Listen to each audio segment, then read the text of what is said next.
నమస్తే దోస్తు అందరూ మంచుందరూ అందరూ చాలా బాగా ప్రిపేర్ అవుతారు కానిస్టేబుల్ ఎస్ఐకి 29 జూలై 2026 నాడైతే తెలంగాణ రాష్ట్ర ప్రభుత్వము కానిస్టేబుల్ ఎస్ఐ పోస్టులకు సంబంధించిన నోటిఫికేషన్ అయితే రిలీజ్ చేసింది. ఇందులో కానిస్టేబుల్ సంబంధించిన సెలక్షన్ ప్రాసెస్, ఎవరెవరు ఎలిజిబిలిటీ, అసలు ఏమేమి ఉండాలి ఏమేమి ఉండకూడదు, లాస్ట్ టైం నోటిఫికేషన్ పోలిస్తే ఇప్పుడు చేంజెస్ ఏం జరిగినాయి, ఏం లేవు, ఏం ఉండాలి, ఇవన్నీ నేను క్లియర్ గా నోటిఫికేషన్ మొత్తాన్ని కూడా నేను ఎక్స్ప్లెయిన్ చేసిన. ఆ వీడియో మన ఛానల్ లో ఒకసారి ఓపెన్ చేసి చూడు, అందులో అయితే ఉంది. నీకైతే చాలా యూజ్ఫుల్ అవుతుంది అది. ఈ వీడియో నేను ఇప్పుడు ఎందుకు చేస్తున్నానంటే ప్రజెంట్ రిలీజ్ చేసినటువంటి నోటిఫికేషన్ ఏదైతే ఉందో దాంట్లో ఎస్ఐకి సంబంధించినటువంటి సెలక్షన్ ప్రాసెస్, ఏజ్, క్వాలిఫికేషన్, అసలు రిజర్వేషన్స్ ఏమేమి ఉంటాయి, ఎట్లా చూస్తారు రిజర్వేషన్స్, అవి ఏంది అని చెప్పేసి మొత్తం క్లియర్ గా అయితే మీకు నేను ఎక్స్ప్లెయిన్ చేస్తా. ఈ వీడియో కనుక మీరు పూర్తిగా చూసినట్టయితే మీకు 100% క్లారిటీ అయితే వస్తుంది ఒక ఎస్ఐకి సంబంధించినటువంటి పోస్టుల మీద. సో దానికోసం నువ్వు ఈ వీడియోని దయచేసి ఎక్కడ కూడా స్కిప్ చేయకుండా చూడు. నీకు తెలిసిన ఇన్ఫర్మేషన్ చెప్తున్నప్పటికీ కూడా ఒకసారి అయితే విను, ఎందుకంటే నువ్వు నోటిఫికేషన్ క్లియర్ గా తెలుసుకోవడం అనేది ఫస్ట్ ఆఫ్ ఆల్ మనం చేయాల్సినటువంటి పని. దానికోసం నేను నోటిఫికేషన్ మొత్తం అనలైజ్ చేసి నీకు నేను చెప్తున్నా. ఇప్పుడు ఈ నోటిఫికేషన్ లో ఏమేమి ఎస్ఐ పోస్టులు ఉన్నాయంటే civil, AR, SIR, CPL, TGSP, SPF, station fire officer, deputy jailer male, deputy jailer female, ఈ పోస్టులు అన్ని కూడా ఉన్నాయి. ఈ పోస్టులు ఏ జోన్లకి ఎన్ని డిస్ట్రిబ్యూషన్ అని చెప్పేసి నేను మీకు స్క్రీన్ మీద డిస్ప్లే చేస్తా చూడొచ్చు. ఇక్కడ ఉన్నటువంటి పోస్టుల్లో ఎస్పీఎఫ్ ఎస్ఐ వచ్చేసి స్టేట్ పోస్ట్ అన్నమాట. టీజీఎస్పీ ఎస్ఐ వచ్చేసి ఇది కంటీజియస్ జోన్స్ అన్నమాట. అంటే జోన్ 1, జోన్ 2, జోన్ 3, జోన్ 4 కలిపి కాంటీజియస్ జోన్ 1 అన్నమాట.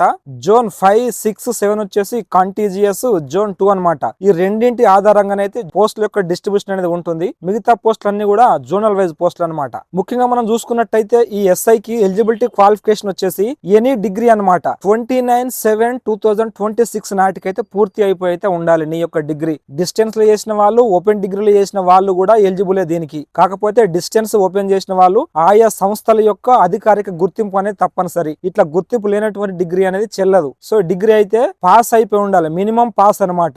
ఏజ్ గురించి మనం మాట్లాడుకున్నట్టయితే ఓసీ వాళ్ళకి 21 to 30 years, అంటే వీళ్ళు 1/7/1996 తర్వాత జన్మించి ఉండాలి. అట్లాగే 1/7/2008 కంటే ముందు జన్మించి అయితే ఉండాలి. అట్లే మనకు ఈడబ్ల్యూఎస్, బీసీ, ఎస్సీ, ఎస్టీలకు వచ్చేసి ఏజ్ 21 to 35 years వరకు అనమాట. వీళ్ళు వచ్చేసి 1/7/1991 తర్వాత జన్మించి ఉండాలి. అట్లాగే 1/7/2008 కంటే ముందైతే జన్మించి అయితే ఉండాలి. ఇట్లా ఉన్న వాళ్ళైతే అర్హులు అనమాట. సో దీంట్లో మనకి ముఖ్యంగా స్టేషన్ ఫైర్ ఆఫీసర్ పోస్ట్ కి వచ్చేసి ఎల్ఎంవి అయితే కంపల్సరీ. నోటిఫికేషన్ రిలీజ్ అయ్యే నాటికి ఎల్ఎంవి డ్రైవింగ్ లైసెన్స్ అయితే వచ్చి ఉండాలి. అండ్ మనము హైట్ గురించి మాట్లాడుకున్నట్టయితే మేల్ క్యాండిడేట్స్ కి హైట్ వచ్చేసి 167.6 సెంటీమీటర్లు, ఫీమేల్ క్యాండిడేట్స్ కి 152.5 సెంటీమీటర్లు.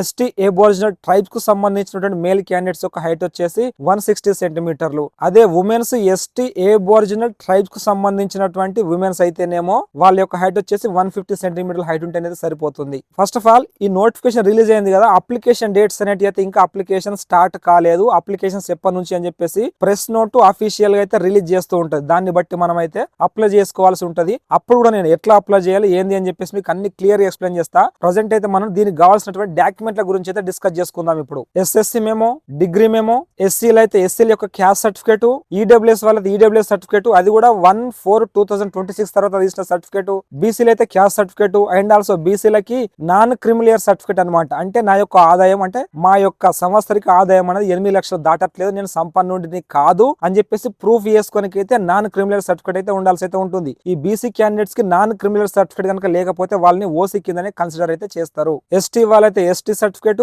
ఎస్టీ అబోరిజినల్ ట్రైబ్స్ కు సంబంధించిన వాళ్ళైతే ఆ ట్రైబ్స్ యొక్క సర్టిఫికేట్, ఎన్సీసీ ఇన్స్ట్రక్టర్ చేసిన వాళ్ళైతే ఎన్సీసీ ఇన్స్ట్రక్టర్ సర్టిఫికేట్, ఎన్సీసీ ఉన్న వాళ్ళైతే ఎన్సీసీ సర్టిఫికేట్లు బి మరియు సీలు మాత్రమే చూస్తారు ఎస్ఐకి. And PPO certificate, ex service men అయితే ఎక్స్ సర్వీస్ మెన్ సర్టిఫికేట్, ఏదైనా డిఫెన్స్ సంబంధించినటువంటి శాఖలలో ఉండేవారు అనంటే army, navy, air force, territorial army ఇట్లాంటి వాళ్ళు ఎస్ఐ పోస్ట్ కు అప్లై చేసుకోవాలంటే ఆ యూనిట్ యొక్క ఎన్ఓసి అనేది కంపల్సరీ. అండ్ బోనఫైడ్స్ కూడా ఇంపార్టెంట్. మనకి 1 to 7 వరకు బోనఫైడ్ లో ఎక్కువ అయితే ఏ డిస్టిక్ లో అయితే చదివి ఉంటావు, నువ్వు ఏ జోన్ కిందకి వస్తావు దాన్ని నిర్ణయించేది నీ యొక్క బోనఫైడ్స్ అనమాట. బోనఫైడ్స్ అన్ని కంపల్సరీ అయితే ఉండాలన్నమాట. 1 to 7 కాదు, అప్ టు మీరు ఎక్కడి వరకు అయితే చదువుకున్నారో అక్కడి వరకు కూడా అన్ని బోనఫైడ్స్ అయితే తీసైతే పెట్టుకోండి. అండ్ ఇట్లా 10th క్లాస్ రెగ్యులర్ గా లోకల్ లో చదవకుండా యూనివర్సిటీ ఓపెన్ లో చేసిన వాళ్ళు ఉంటారు డైరెక్ట్, వాళ్ళైతే రెసిడెన్స్ సర్టిఫికేట్ అయితే తీసుకోవాల్సి అయితే ఉంటుంది. అండ్ ఇంకా స్పెషల్ కేటగిరీకి సంబంధించిన రిజర్వేషన్ వాళ్ళు ఉంటారు కదా, అంటే ఇప్పుడు ఎంఎస్పీ, సిపిపి ఇట్లా కొన్ని ఉన్నాయి కదా, ఎవరెవరైతే ఏ రిజర్వేషన్ కావాలనుకుంటున్నారో, ఏ రిజర్వేషన్ రిజర్వేషన్ ఉంటుందో వాళ్ళందరూ కూడా ఆయా రిజర్వేషన్ కు సంబంధించినటువంటి సర్టిఫికేట్ ఉంటేనే ఎలిజిబుల్ అవుతారు. ఈ యొక్క ఎంఎస్పీ రిజర్వేషన్ ఎట్లా చూస్తారంటే 2 కేటగిరీలకు సంబంధించిన వాళ్ళనే చూస్తున్నారు. ఒకటి ఇంటర్నేషనల్ మెడల్ సాధించిన వాళ్ళకి అండ్ పార్టిసిపేషన్ కి, రెండోది వచ్చేసి నేషనల్ మెడల్ సాధించిన వాళ్ళకి, నేషనల్ లో పార్టిసిపేషన్ చేసిన వాళ్ళకి. ఇట్లా రెండింటిలో కూడా సరిపడేటటువంటి మెన్ గనక లేకపోయి ఉంటే వాటిని అయితే హారిజాంటల్ రిజర్వేషన్ లో భాగంగా జనరల్ ఓపెన్ కేటగిరీ కింద పోస్టులను అయితే కల్పిస్తుంటారు అనమాట. ఇప్పుడు ఈ పోస్టులో ఉమెన్స్ ఏ పోస్టులకు ఎలిజిబిలిటీ అంటే సివిల్ ఎస్ఐకి ఎలిజిబిలిటీ, దీంట్లో 33.33% ఆఫ్ రిజర్వేషన్ మీ జోన్లలో ఉన్నటువంటి పోస్టును బట్టి మీ కేటగిరీని బట్టి అయితే మీకు 33% రిజర్వేషన్ లో ఎవరికి వస్తుంది ఎవరికి రాదని చెప్పేసి అయితే ఉంటది. SPFSA లో 33.33% ఆఫ్ రిజర్వేషన్, SFO కూడా 33.33% ఆఫ్ రిజర్వేషన్ అండ్ ARRSI లో మనకి 10% రిజర్వేషన్. ఆటోమేటిక్ గా మనకి డిప్యూటీ జైలర్ ఉమెన్ కి సంబంధించిన పోస్ట్ అయితే ఒకటి ఉంది, అది భద్రాద్రి జోన్ లో అయితే ఉన్నది. వేరే వాళ్ళు ఎవరు కూడా నాట్ ఎలిజిబుల్ అనమాట. నెక్స్ట్ ఈ ఫైర్ కి సంబంధించిన SFO పోస్ట్ ఉంది, దీనికి మేల్ క్యాండిడేట్స్ అయినా ఫీమేల్ క్యాండిడేట్స్ అయినా LMV light motor vehicle driving licence అనేది కంపల్సరీ అయితే ఉండాలి. ఇట్లా ఉన్నోళ్ళే ఎలిజిబుల్. అది ఎప్పటి వరకు ఉండాలి అని అంటే 29 జూలై 2026 నాటికి ఇష్యూ అయిపోయి ఉండాలి మీ యొక్క డ్రైవింగ్ లైసెన్స్ అనేది. తర్వాత మనకైతే ప్రిలిమినరీ టెస్ట్ అయితే ఉంటుంది. ఈ ప్రిలిమ్స్ లో మనకి 200 క్వశ్చన్స్ ఉంటాయి, 200 మార్క్స్, 3 hours టైం అయితే ఉంటుంది. ఇందులో 100 రీజనింగ్ అర్థమెటిక్ లేదా మెంటల్ ఎబిలిటీ అయితే ఉంటుంది, మిగతా 100 వచ్చేసి GS అయితే ఉంటుంది. దీంట్లో ప్రిలిమ్స్ లో అయితే మనకి 1/5 నెగటివ్ మార్క్స్ అయితే ఉన్నాయి. ఈ యొక్క ప్రిలిమ్స్ లో OC అండ్ EWS వాళ్ళు 30% ఆఫ్ మార్క్స్ అనంటే 60 మార్కులు వస్తే క్వాలిఫై అవుతారు. అదే BC వాళ్ళు అయితే 25% ఆఫ్ మార్క్స్ అనంటే 50 మార్క్స్ వస్తే క్వాలిఫై అవుతారు. SC ST అయితేనేమో 20% ఆఫ్ మార్క్స్ అంటే 40 మార్క్స్ వస్తేనైతే క్వాలిఫై అయితే అవుతుంటారు. లాస్ట్ నోటిఫికేషన్ తో పోలిస్తే ఈ నోటిఫికేషన్ లో మనకి కేటగిరీ వైజ్ మార్క్స్ అనేది తగ్గించిండ్రు. అందరికి అప్పుడు 30% ఆఫ్ మార్క్స్ ఉండే, ఈసారి క్యాస్ట్ వైజ్ గా తగ్గించడం జరిగింది ప్రిలిమ్స్ లో. ఒకవేళ ఈ ప్రిలిమ్స్ లో కనుక ఏమైనా క్వశ్చన్లు ఏమన్నా మిస్టేక్స్ కనుక అయ్యి ఉండి కొన్ని క్వశ్చన్స్ కనుక డిలీట్ కనుక చేసినట్టయితే నువ్వు అటెంప్ట్ చేసినటువంటి క్వశ్చన్స్ ఉన్నాయి కదా, ఎంత పర్సెంటేజ్ నువ్వు అటెండ్ చేసినటువంటి దాని మీదకి లెక్క మీదకి వెళ్ళి ఆ పర్సెంటేజ్ తీసి నీకైతే మార్క్ ను యాడ్ చేస్తారు. అంతేగాని ఒక్క మార్క్ ప్రతి ఒక్కరికి అయితే యాడ్ చేయరు. అంటే ప్రతి ఒక్కరికి ఒక్క మార్క్ యాడ్ చేసినప్పటికీ వాళ్ళు ఎన్ని క్వశ్చన్లు అటెంప్ట్ చేసిన ఎగ్జామ్ లో అనే దాన్ని బట్టే నీకు మార్క్ అయితే యాడ్ కావడం అయితే జరుగుతుంటది. నెక్స్ట్ అయితే మనకైతే ఈవెంట్స్ అయితే ఉంటాయి. ఈవెంట్స్ లో ఎటువంటి చేంజెస్ అయితే లేదు. 1600 మీటర్ల రన్నింగ్ ఉంటుంది మేల్ క్యాండిడేట్స్ కి, అది 7 నిమిషాల 15 సెకండ్లలో పూర్తి చేయాల్సి ఉంటుంది. అదే ఫీమేల్ అభ్యర్థులు అయితే 800 మీటర్ల పరుగు పందెం ఉంటుంది, ఇది 5 నిమిషాలు 20 సెకండ్ల పూర్తి చేయాల్సి అయితే ఉంటుంది. ఆ తర్వాత మనకి లాంగ్ జంప్ ఉంటుంది, షార్ట్ పుట్ ఉంటుంది మెన్ కి ఉమెన్ కి. మెన్ కి లాంగ్ జంప్ వచ్చేసి 3 ఛాన్సెస్ ఉంటాయి. 4 మీటర్స్ దునికినా కూడా క్వాలిఫై అయితే అవుతుంటారు, దానిపైన ఎంత దునికినా కూడా క్వాలిఫై అవుతారు. మేల్ క్యాండిడేట్ షార్ట్ పుట్ బరువు వచ్చేసి 7.26 kgs అనమాట. దీన్ని 6 మీటర్స్ లేదా 6 మీటర్ పైన ఎంత విసిరినా కూడా క్వాలిఫై అయితే అవుతుంటారు. ఫీమేల్ క్యాండిడేట్స్ లాంగ్ జంప్ వచ్చేసి 2.5 మీటర్లు, అంతకన్నా ఎక్కువ దునికినా కూడా క్వాలిఫై అయితే అవుతుంటారు. And female candidate shot put బరువు వచ్చేసి 4 kgs అనమాట. వీళ్ళు 4 మీటర్స్ కనుక విసిరినట్టయితే క్వాలిఫై అవుతుంటారు. ఎక్స్ సర్వీస్ మెన్ వాళ్ళకు కూడా సేమ్ ఇక్కడ మీకు డిస్ప్లే చూడొచ్చు. మనకి ఈ 1600 మీటర్ల రన్నింగ్ రేస్ అవ్వచ్చు మెన్ కి, ఉమెన్ కి 800 మీటర్ల రన్నింగ్ రేస్ అవ్వచ్చు. వీటిలో ఓన్లీ క్వాలిఫై అయితే సరిపోయేటటువంటి పోస్టులు ఏవేవి అని అంటే civil SI, station fire officer, deputy Jailer. ఈ పోస్ట్ అన్నిటికి కూడా అంటే రన్నింగ్ ఓన్లీ మనం క్వాలిఫై అయితే సరిపోతుంది. అదే ఈవెంట్స్ స్కోర్ చేసేటటువంటి SI పోస్టులు ఏవేవి అని అంటే ARRSI, SPFSI, TGSPSI, SAR CPLSI. SPFSI post వచ్చేసి స్టేట్ వైజ్ పోస్ట్ ఇది. TGSPSI పోస్ట్ వచ్చేసి మనం ఇందాక మాట్లాడుకున్నాం కాంటిజియస్ జోన్స్ అనమాట. జోన్ 1, జోన్ 2, జోన్ 3, జోన్ 4 కలిపి ఒకటి, జోన్ 5, జోన్ 6, జోన్ 7 వచ్చేసి ఇంకో జోన్ అనమాట. ఈ రెండింటిని బేస్ చేసుకుని పోస్ట్ డివైడ్ అయితే ఉంటుంది. SAR CPLSI కూడా స్టేట్ పోస్ట్ అనమాట. ఈ పోస్టులో ఈవెంట్స్ మార్కుల్ని నార్మలైజేషన్ చేసి కలిపేటటువంటి పోస్టులు ఏవేవి అని అంటే ARRSI అండ్ SPFSI. వీటికి ఈవెంట్స్ స్కోర్ ని నార్మలైజేషన్ చేసిన తర్వాతనే మనకి ఫైనల్ లో కలపడం జరుగుతుంది. నార్మలైజేషన్ ఎందుకు చేస్తున్నారు అంటే ఈ 2 పోస్టులకే విమెన్స్ అనే వాళ్ళు దీంట్లో యాడ్ అయ్యారు కాబట్టి వారి కోసం అయితే మెన్ ని విమెన్ ని ఈక్వలైజేషన్ చేయడం కోసం అయితే నార్మలైజేషన్ అయితే చేస్తున్నారట. TGSPSI, SAR CPLSI ఇందులో ఉమెన్స్ అయితే ఉండరు కాబట్టి ఈవెంట్స్ లో వచ్చినటువంటి రా మార్క్స్ ని ఎగ్జామ్ లో వచ్చినటువంటి మార్కులను ఆఫ్ చేసి ఈ ఈవెంట్స్ యొక్క రా మార్కులను ఫుల్ చేసి ఇట్లయితే ఒక లిస్ట్ అయితే తీయడం జరుగుతుంది. ఫైనల్ ఎగ్జామ్ గురించి అయితే మాట్లాడుకునేప్పుడు మనకు అందరికైతే తెలిసిందే ఫైనల్ ఎగ్జామ్ లో మనకి 4 పేపర్లు అయితే ఉంటాయి. Paper 1, paper 2, paper 3, paper 4. Paper 1 వచ్చేసి ఇంగ్లీషు, పేపర్ 2 వచ్చేసి తెలుగు. ఇవి రెండు ఎట్లుంటాయి అంటే ఫస్ట్ పేపర్ 1 ఇంగ్లీష్ లో మనకి పార్ట్ A ఉంటుంది, పార్ట్ B ఉంటుంది. పార్ట్ A లో 50 క్వశ్చన్స్ ఉంటాయి 25 మార్క్స్ కి, 1/4 నెగటివ్ మార్క్ కూడా ఉంటుంది. 45 minutes టైం అయితే ఉంటుంది. పార్ట్ B వచ్చేసి 75 మార్క్స్ కి ఉంటుంది. 2 hours 15 minutes టైం అయితే ఉంటుంది.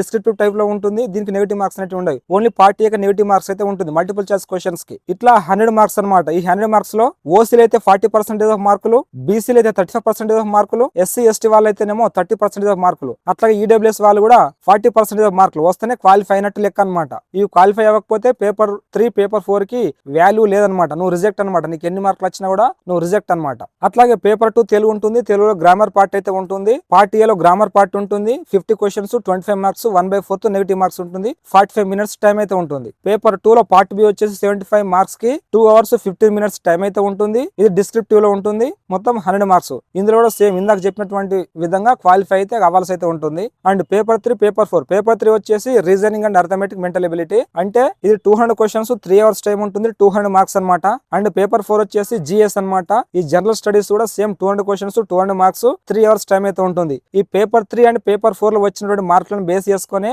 మనకైతే జాబ్ అయితే రావడం అయితే జరుగుతుంది. Paper 1 paper 2 only qualifying nature మాత్రమే. ఒకవేళ వాళ్ళు ఇచ్చినటువంటి క్వశ్చన్ అనేది తెలుగులో కనుక ఏమైనా చిన్న మిస్టేక్ అయి ఉంటే ఇంగ్లీష్ వర్షన్ ని వాళ్ళు బేస్ చేసుకుని అయితే క్వశ్చన్ కి ఆన్సర్ అనేది ఇస్తారట. English language is the final decision అనమాట. ఇట్లా దీంట్లో క్వశ్చన్ కనుక ఏదైనా తొలగించినట్టయితే ఈ తొలగించిన క్వశ్చన్ కి అందరికి ఒకే విధంగా మార్కులు అయితే యాడ్ కావు. ఎట్లా యాడ్ అయితే అంటే ఆ అభ్యర్థి ఎగ్జామ్ లో అటెండ్ చేసినటువంటి క్వశ్చన్స్ ను బేస్ చేసుకుని ఎంత పర్సెంటేజ్ అటెండ్ చేసినరో దాన్ని బట్టి ఆ పర్సెంటేజ్ ప్రకారమే నీకైతే మార్క్ అనేది ఇవ్వడం జరుగుతుంది. మెడికల్లో అన్ఫిట్ అయిన వాళ్ళు, ఉద్యోగాన్ని రాజీనామా చేసిన వాళ్ళు అవ్వచ్చు, ఉద్యోగానికి వెళ్లకుండా ఉన్న వాళ్ళు అవ్వచ్చు, ట్రైనింగ్ కు పోకుండా ఉన్న వాళ్ళు కావచ్చు, క్రిమినల్ రికార్డ్స్ ఉన్న వాళ్ళు అవ్వచ్చు, ఇటువంటి ఏ విధమైన కారణాల చేత అయినా సరే ఆ పోస్ట్ అనేది కనుక ఖాళీగా ఉంటే కింది వాళ్ళతోనైతే ఆ పోస్ట్ అయితే ఫుల్ఫిల్ చేయరట. ఆ పోస్ట్ ను రద్దయినట్టుగానే ప్రకటిస్తారట. వేరే వారి చేతనైతే భర్తీ చేయరు. ఫైనల్ సెలక్షన్ లిస్ట్ అనేది TSLPRB బోర్డు ఇస్తుంది కదా, అదే ఫైనల్ లిస్టు. వేరే సెంట్రల్ పోస్ట్ లెక్క వెయిటింగ్ లిస్ట్ అనేటి అయితే ఉండవట. అండ్ ఇందులో వచ్చేసి మనకు హారిజాంటల్ రిజర్వేషన్ అప్లై చేస్తున్నారు. ఫర్ ఎగ్జాంపుల్ ఉమెన్స్ ఉన్నారు అనుకోండి, ఆ ఉమెన్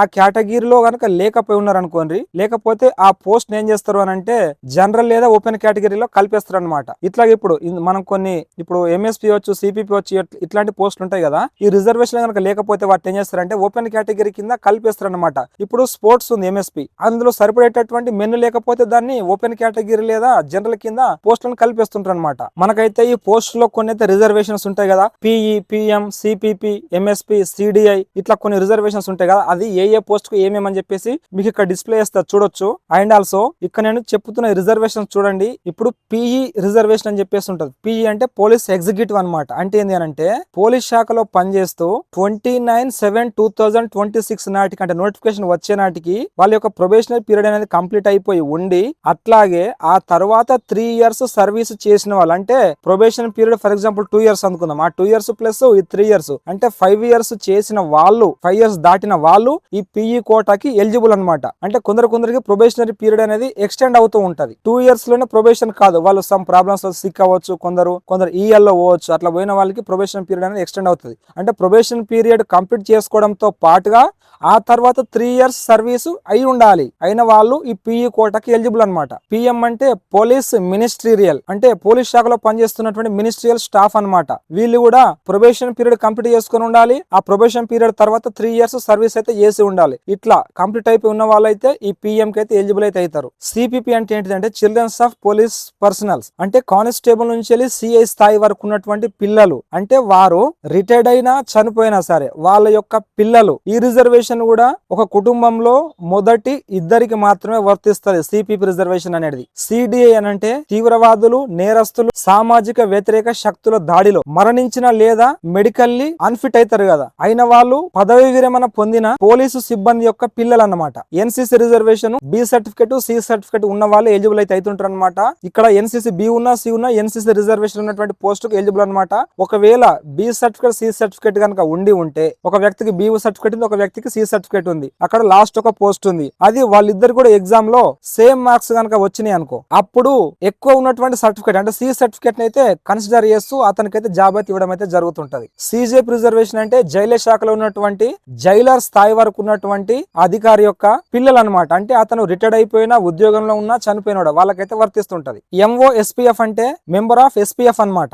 SPF లో పనిచేస్తూ 2 years ప్రొబేషనరీ పీరియడ్ కంప్లీట్ చేసుకొని అట్లాగే 3 years సర్వీస్ చేసిన వాళ్ళు దీనికి ఎలిజిబుల్ అయితే అవుతుంటారు అనమాట. కానిస్టేబుల్ నుంచి వెళ్ళి ASI స్థాయి వరకు ఉన్నటువంటి పిల్లలకు వర్తిస్తుంది అనమాట. ఇంకొక SPF రిజర్వేషన్ అంటే 2 సంవత్సరాల ప్రొబేషన్ పీరియడ్ డిక్లేర్ చేసుకుని 3 సంవత్సరాలు సర్వీస్ చేసినటువంటి మినిస్ట్రియల్ స్టాఫ్ సిబ్బందికి వర్తిస్తుంది వర్తిస్తుంటది. చిల్డ్రన్స్ ఆఫ్ ఎస్పీఎఫ్ అంటేనేమో ఎస్పీఎఫ్ లో పనిచేస్తూ రిటైర్డ్ అయిన చనిపోయిన వారి యొక్క పిల్లలకి లేదా అంగవైకల్యం ఉన్నా సరే వాళ్ళ యొక్క పిల్లలకైతే వర్తిస్తుంటది ఈ రిజర్వేషన్. ఇందాక చెప్పినటువంటి ఈ రిజర్వేషన్స్ అన్ని కూడా హారిజాంటల్ రిజర్వేషన్ లో భాగంగా అయితే భర్తీ చేస్తుంటారు. హారిజాంటల్ రిజర్వేషన్ అంటే ఏంది అని అంటే, ఫర్ ఎగ్జాంపుల్ ఆయా కేటగిరీలలో పోస్ట్ ఉన్నప్పటికీ దానికి సరిపడేంత మంది గనక అభ్యర్థులు గనక లేకపోయి ఉంటే ఆ యొక్క పోస్ట్ ను జనరల్ లేదా ఓపెన్ కేటగిరీకి తీసుకెళ్లి అందులో అయితే ఫిల్ అయితే చేస్తారు. అయితే ఈ యొక్క రిజర్వేషన్ వర్తించాలంటే ఇందాక మనం పైన చెప్పుకున్నటువంటి రిజర్వేషన్ గనక పొందాలి అంటే ఆ అభ్యర్థి తెలంగాణ స్థానికుడు అయితే ఉండాలి కంపల్సరీ. నాన్ లోకల్ వచ్చి ఈ రిజర్వేషన్ నాకు కావాలని చెప్పేస్తే అలాగైతే వర్తించదు. అండ్ ఆల్సో పైన చెప్పినటువంటి ఈ రిజర్వేషన్ వర్తించాలంటే ఎవరైతే వాళ్ళ యొక్క ఫాదర్ అవ్వచ్చు, ఆ డిపార్ట్మెంట్ లో పనిచేసే వ్యక్తులు అవ్వచ్చు, ఎవరైతే ఉన్నారో వాళ్ళు వాళ్ళ సర్వీస్ నుంచి డిస్మిస్ అయి ఉండకూడదు, రిమూవ్ ఫ్రమ్ సర్వీస్ చేసి ఉండకూడదు, అండ్ పెద్దగా మేజర్ ఏదైనా పనిష్మెంట్ శిక్షలు పడి ఉండకూడదు, కంపల్సరీ రిటైర్డ్ అయి ఉండకూడదు. ఇట్లాంటి కనుక ఉండి ఉన్నట్టయితే వారికైతే ఈ రిజర్వేషన్ అనేది వర్తించదు. సో ఈ వీడియోనైతే నేను అన్ని చాలా వరకు క్లియర్ ఎక్స్ప్లెయిన్ చేసి అనుకుంటున్నా. మీకు ఏమైనా డౌట్స్ ఉంటే కింద కామెంట్ చేయండి, దాదాపు నేను రిప్లై ఇస్తా. ఇంకా ప్రతి ఒక్క టాపిక్ గురించి స్పెషల్ గా అయితే నేను వీడియోస్ చేస్తూ ఉంటాయి, నోటిఫికేషన్ సంబంధించి అన్ని కూడా. ఒకసారి మన ఛానల్ ఓపెన్ చేసి చూస్తే ఫైర్మెన్ జాబ్ ప్రొఫైల్ అవ్వచ్చు, డ్రైవర్ ఆపరేటర్ జాబ్ ప్రొఫైల్ అవ్వచ్చు, పీటీఓ డ్రైవర్ జాబ్ ప్రొఫైల్ అవ్వచ్చు, ఎక్సైజ్ కానిస్టేబుల్ జాబ్ ప్రొఫైల్ అవ్వచ్చు, ఇట్లా చాలా వరకు జాబ్ ప్రొఫైల్ వీడియోస్ అన్ని కూడా మన ఛానల్ ఉన్నాయి. ఒకసారి రిలేట్ ఓపెన్ చేసి చూడండి, మీకు ఎంతో కొంత హెల్ప్ఫుల్ అవుతుంది. And motivation, guidance, preparation, strategy, planning ఇవన్నీ కూడా మన యొక్క ఛానల్ అయితే లభిస్తుంటాయి. సో నాది ఒక చిన్న రిక్వెస్ట్ ఏంటి అని అంటే, జర వీడియో కొంచెం అంత లైక్ అయితే చేయరు, లైక్ చేసి ఆ హైప్ మీద ట్యాప్ చేస్తారంటే కొంచెం ఇట్లా ముందుకెళ్ళిపోయి నాకు కొన్ని పాయింట్స్ వస్తాయి. ఇవి కొంచెం ఇంకా ఎక్కువ మందికి రిఫర్ కావడానికి నాకైతే యూజ్ అవుతుంది అనమాట మన యొక్క ఛానల్ కి. సో కష్టపడుడికి ఫలితం అని చెప్పేసి కోరుకుంటూ మీ deep thinker fair fighter Venkat. Thank you so much అండి. జై హింద్.